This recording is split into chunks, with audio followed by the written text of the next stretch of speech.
Okay guys, so andito na tayo sa ating lugar na kung saan ang park ay napakalapit lang din naman sa aming lugar. So, ang aking paa ay para bang mapuputol kakalakad, pero sobrang worth it kasi tingnan nyo guys, ipapakita ko sa inyo kung gaano kaganda tong park na to. Minsan kapag halimbawa gusto mo mag-isa ka lang, parang gusto mo lang mag-isip, diba, parang pagod ka na, pero ito, so malapit siya sa city.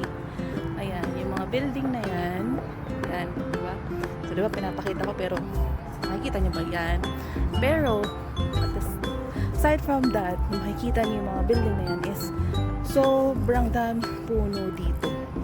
At yun naman yung maganda dito sa place na to, kasi parang pumunta ka dito, hindi mo mararamdaman na nasa city ka. Parang nasa province ka lang, may lake, para bang may farm ka, diba? So ito ang pinaka-favorite part ko, the lake, diba? Or alam ko lawa ang tawag dyan, pero man-made naman yan siya.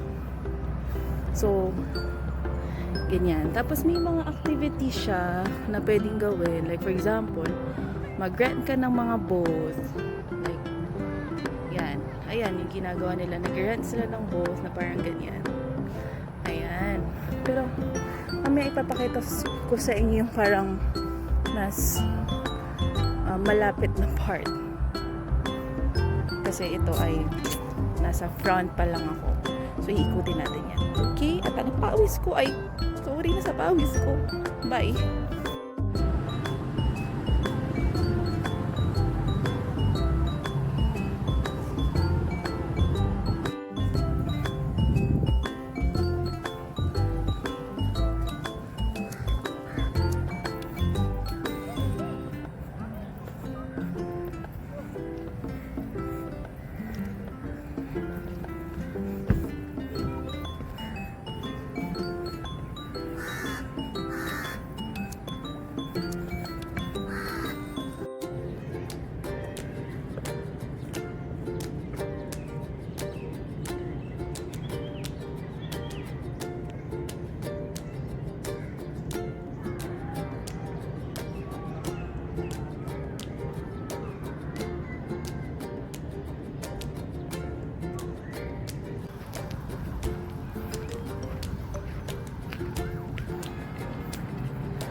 So, ayun na nga, nakaupo na ako guys, diba? Pero ang sakit na talaga ng paa ko kakalakad. Pero okay lang kasi yung nakikita ko naman ay greens pa din. So, ayan.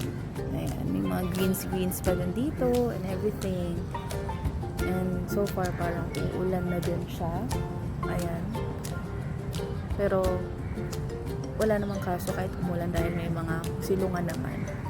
And, ayun, tinignan ko kung ano ba yung history ng park na ito. So parang galing pala siya, or originated siya from being a mining area noong 19th century ng British colony or British century. Tapos, ayun, from there on, transform nila into a beautiful park na ganito. Diba? So, imagine, ang tagal niya na, tapos parang hanggang ngayon na-sustain nila yung park na ganito kaganda. And ito kasi isa sa mga kailangan talaga ng mga lugar, or let's say sa isang busy center, at least mayroon parang forest ka na pupuntahan or park na pupuntahan na pwede kang mag-chill ba, parang ganun ba. Masalo ngayon, nakakapagod na. Anyways, kung gusto niyo mapag-isa, for example, lahat ng mga kaibigan nyo ay may ginagawa at wala kayong kasama, diba? Pwede kayong maglakad-lakad, tapos ayun, chill-chill lang. So, ayun. Actually, hindi ko rin alam bakit ako nag-video ngayon, pero wala lang, siguro para ma-enjoy ko na lang din yung place, and of course, ma-share din sa inyo. Pero, gagawin ko lang naman ngayon ay sana hindi umulan, kasi tingnan nyo naman yung hangin. Tingnan nyo naman. O, diba? Perfect yan. Anyways, kung umulan man, sisilong na lang ako. Diba?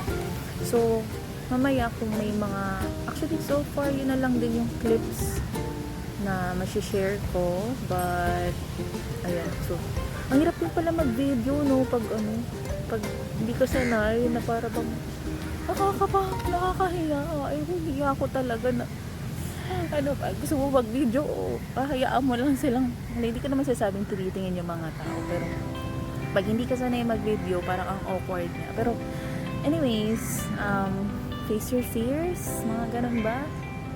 Ayoko lang. Ayun guys, so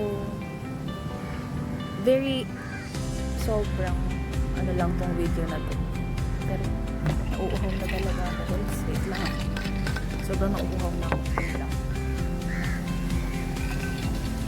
kakain lang din ako ng bear leg. Ay, nagchichirya to, nakakita niya tuloy yung chichirya.